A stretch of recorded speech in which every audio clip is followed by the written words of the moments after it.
Ministerio La Palabra del Mesías presenta Gema de Amor.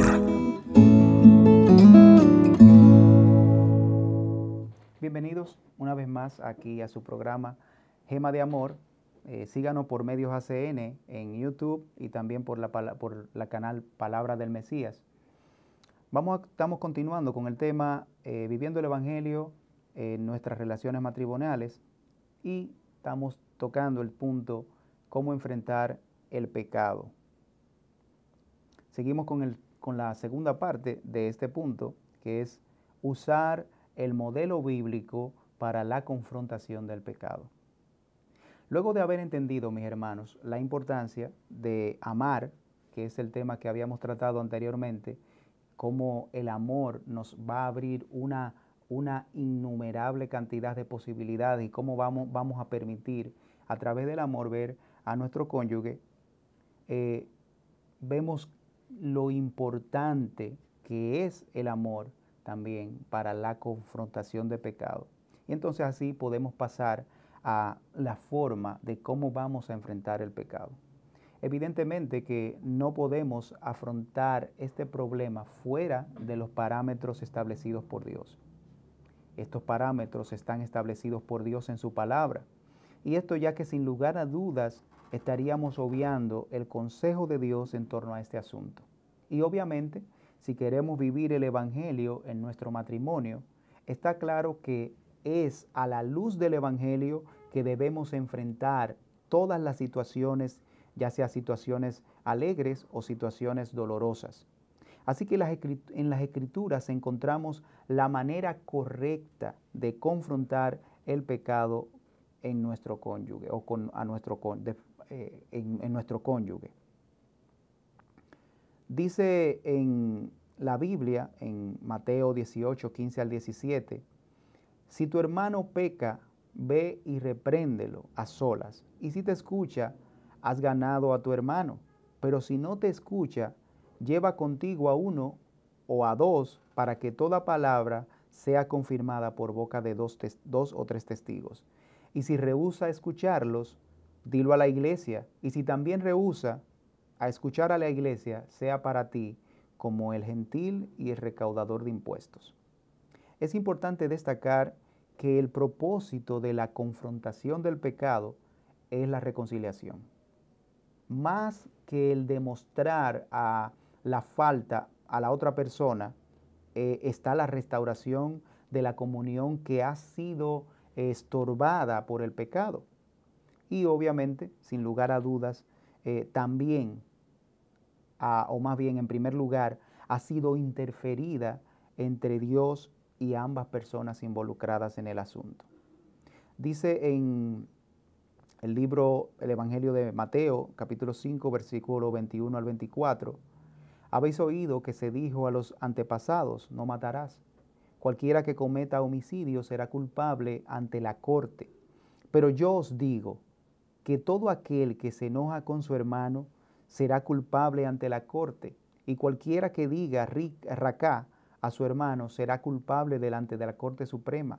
Y cualquiera que diga idiota será reo del infierno de fuego. Por tanto, si estás presentando tu ofrenda en el altar y allí te acuerdas que tu hermano tiene algo contra ti, deja la ofrenda allí delante del altar y ve, reconcíliate primero con tu hermano y entonces ven y presenta tu ofrenda.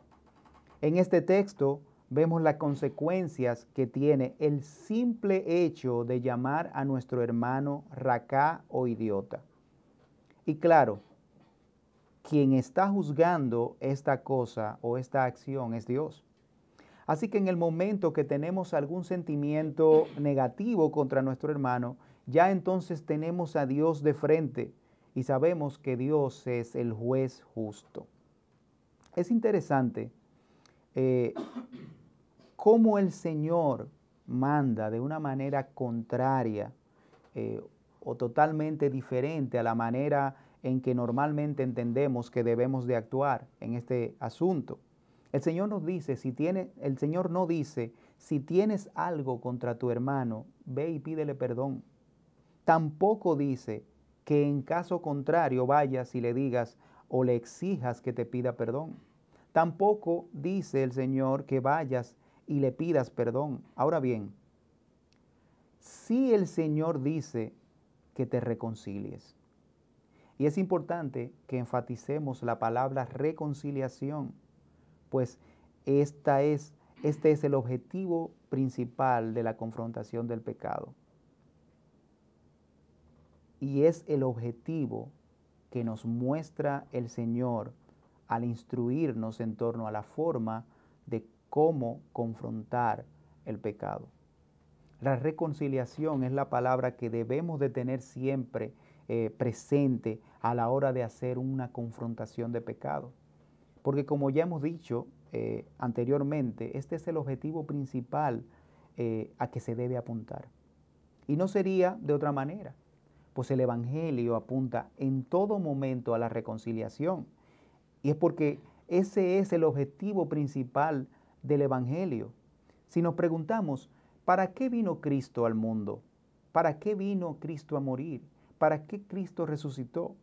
Fue precisamente para la reconciliación, fue para reconciliar al ser humano con Dios.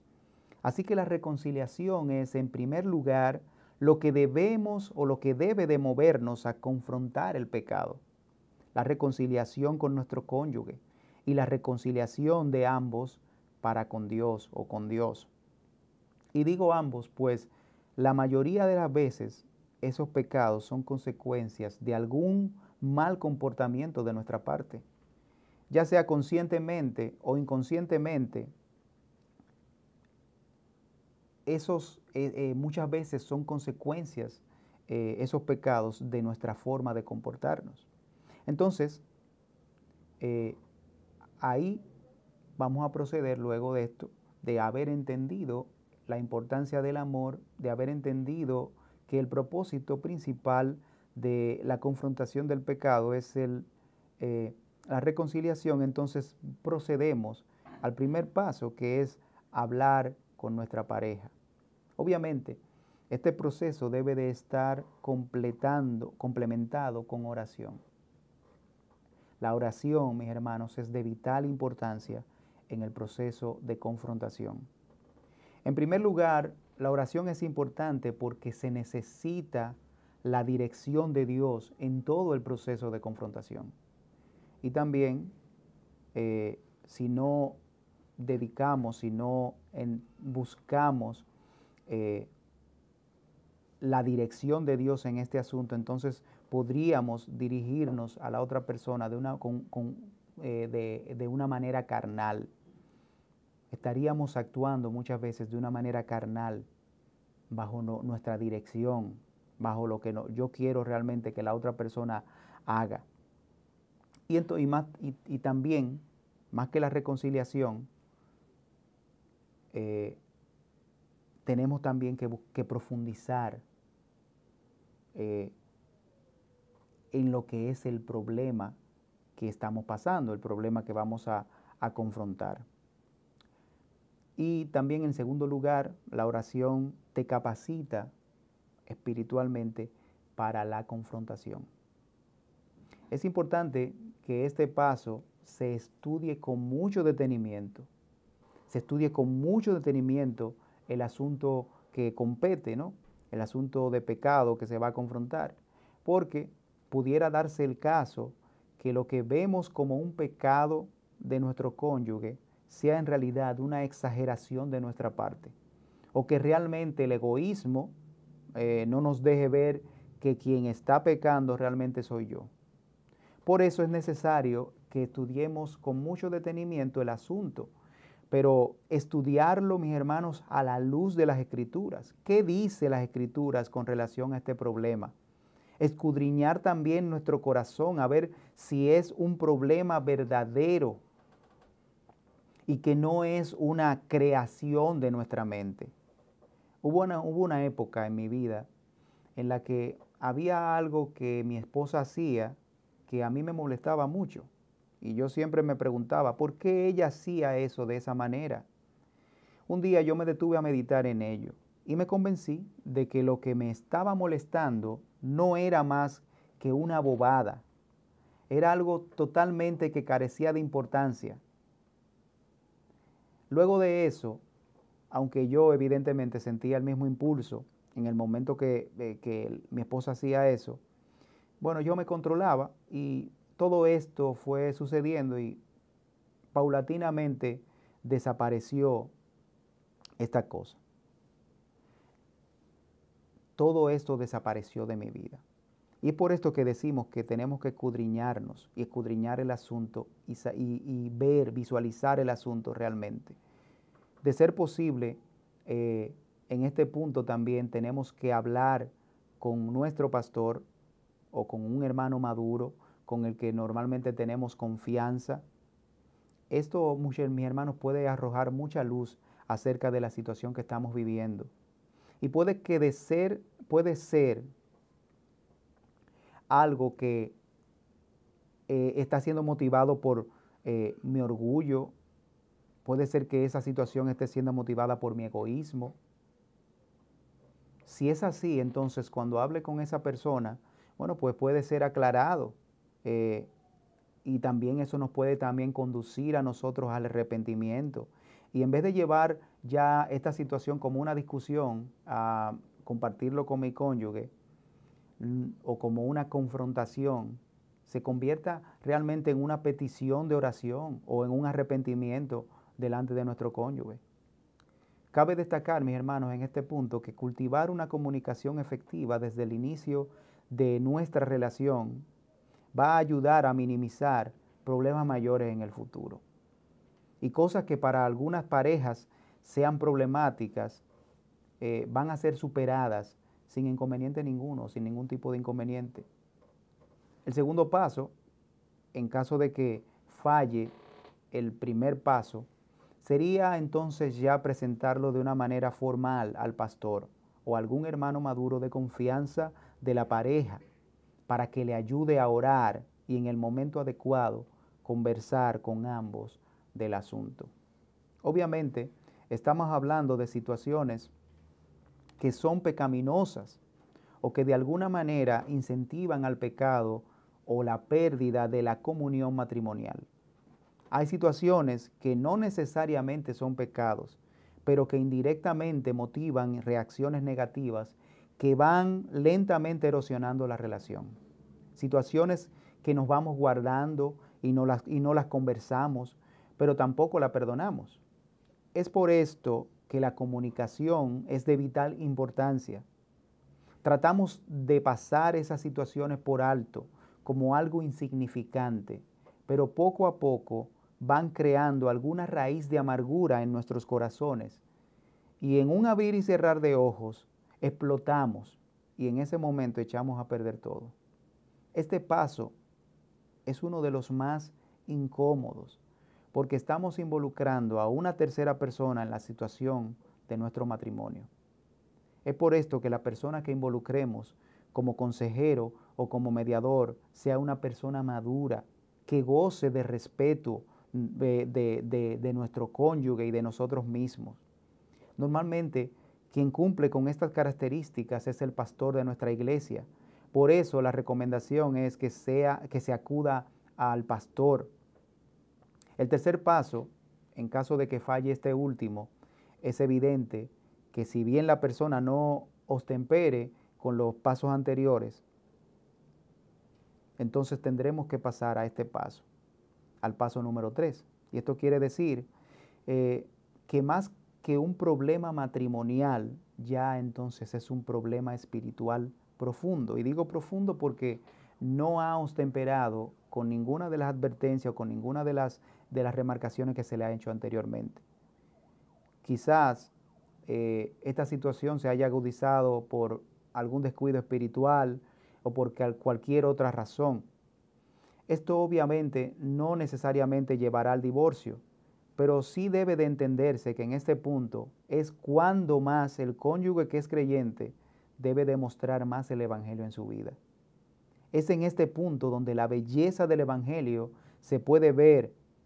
Y aquí a mí me gustaría citar una parte de C.S. Lewis, ya la había citado anteriormente, del libro Los Cuatro Amores.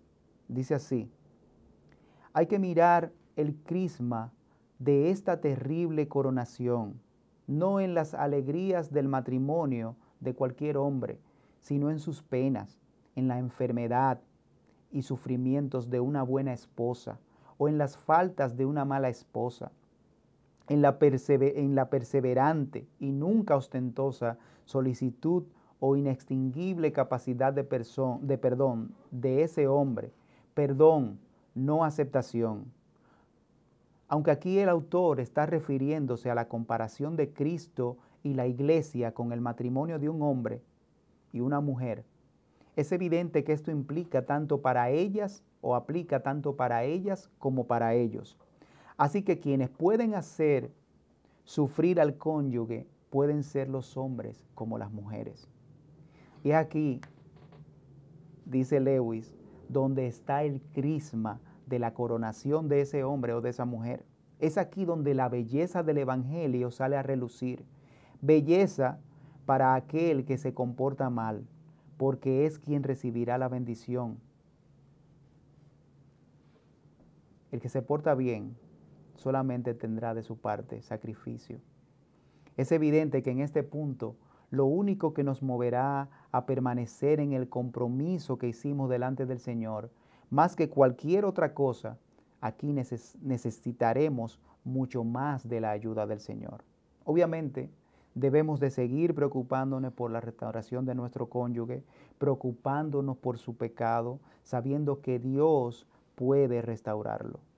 Por último, quisiera compartir estos versos de la carta de Primera de Pedro 1 y 2. Dice, asimismo vosotras mujeres, estad sujetas a vuestros maridos, de modo que si alguno de ellos son desobedientes a la palabra, puedan ser ganados sin palabra alguna por la conducta de sus mujeres, al observar vuestra conducta casta y respetuosa.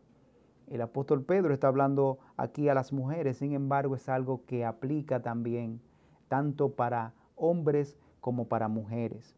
Ya cuando llegamos a este punto de la confrontación, nos queda solamente orar, nos queda solamente con más ahínco, con más deseo, aplicar a nuestra vida el Evangelio y vivir de una manera conforme el Evangelio para así glorificar a Dios y dejar la restauración de nuestro cónyuge en las manos de Dios, que es quien puede en última instancia cambiarlo y transformar su corazón. Que Dios le bendiga.